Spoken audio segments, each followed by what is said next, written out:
Assalamualaikum warahmatullahi wabarakatuh. Halo semuanya, perkenalkan nama saya Azila Wana Fridestu dengan NIM 2203011017. Saya merupakan mahasiswa semester 4 di Universitas Darmas Indonesia dengan program studi pendidikan guru sekolah dasar. Di sini saya ingin memenuhi tugas ujian akhir semester mata kuliah pedagogi dengan dosen pengampu Ibu Sonia Yulia Priska MPD.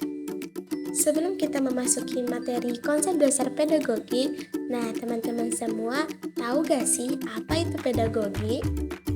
Perlu diketahui bahwasanya pedagogik berasal dari bahasa Yunani pedagogi, merupakan kata turunan dari pedagogia atau pedagogos. Paidos yang artinya anak laki-laki, agogos yang artinya mengantar atau membimbing. Sehingga secara harfiah, pedagogi diartikan sebagai membantu anak laki-laki pada zaman Yunani kuno yang pekerjaannya mengantarkan anak majikannya ke sekolah. Di Belanda, pedagogos atau pedagog diartikan sebagai pendidik atau ahli pendidik, sehingga disimpulkan secara kiasan bahwasanya pedagogi adalah seorang ahli yang membimbing anak ke arah tujuan hidup tertentu. Profesor Dr. J. Holtfeld menyimpulkan bahwa pedagogik ialah ilmu yang mempelajari masalah tentang membimbing anak ke arah tujuan tertentu, supaya kelak dia mampu secara mandiri menyelesaikan tugas hidupnya. Di sisi lain, Dr. Langenfeld membedakan antara istilah pedagogik dengan pedagogi. Pedagogik diartikan sebagai ilmu pendidikan yang lebih menitik beratkan kepada pemikiran, perenungan tentang pendidikan. Suatu pemikiran bagaimana kita membimbing anak dan mendidik anak. Sedangkan pedagogi diartikan sebagai pendidikan yang lebih menekankan kepada praktik, menyangkut kegiatan mendidik dan kegiatan membimbing anak. Secara umum, istilah pedagogi ini merujuk pada strategi pembelajaran atau gaya pembelajaran atau penggunaan yang tepat dari strategi mengajar. Filosofi mengajar ini juga diterapkan dan dipengaruhi oleh latar belakang pengetahuan dan pengalamannya, situasi pribadi, lingkungan, serta tujuan pembelajaran yang dirumuskan oleh peserta didik dan guru. Dalam bahasa Inggris, kata pedagogi dekat dengan kata education. Education berasal dari kata Latin educare. I artinya keluar, ducer artinya memimpin, sehingga dapat disimpulkan lagi menjadi mengeluarkan suatu kemampuan. Hal ini berarti membimbing untuk mengeluarkan suatu kemampuan yang tersimpan dari dalam diri anak.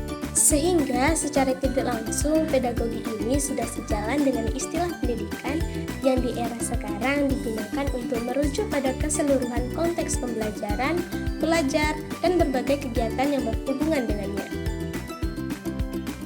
Namun, apa sih istilah pendidikan itu sendiri? Nah teman-teman, menurut Undang-Undang Nomor 20 Tahun 2003 dalam Undang-Undang Sisdiknas, pendidikan adalah usaha sadar dan terencana untuk mewujudkan suasana belajar dan proses pembelajaran agar peserta didik secara efektif mengembangkan potensi dirinya untuk memiliki kekuatan spiritual keagamaan, pengendalian diri, kepribadian, kecerdasan, akhlak mulia, serta keterampilan yang diperlukan dirinya, masyarakat, bangsa, dan negara. Menurut Ki Hajar Dewantara, pendidikan adalah tuntutan segala kekuatan kodrat yang ada pada anak-anak, agar mereka sebagai manusia dan sebagai anggota masyarakat dapat mencapai keselamatan dan kebahagiaan yang setinggi-tingginya.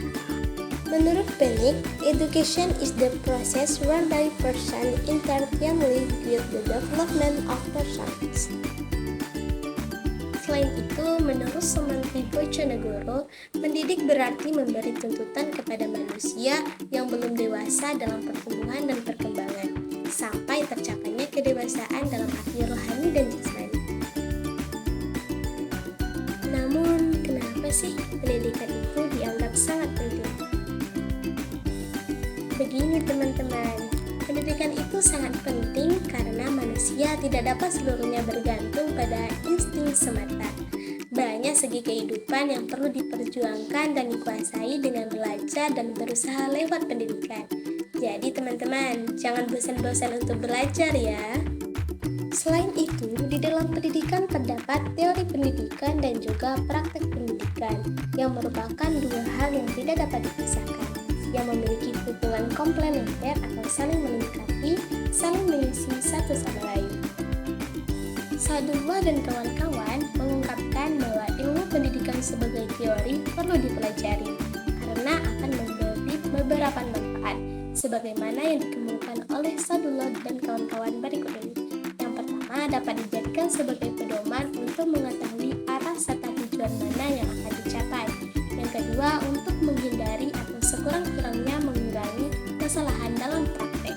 Karena dengan memahami teori pendidikan, seorang akan mengetahui mana yang boleh dan tidak boleh dilakukan, walaupun teori tersebut bukan satu resep yang jitu.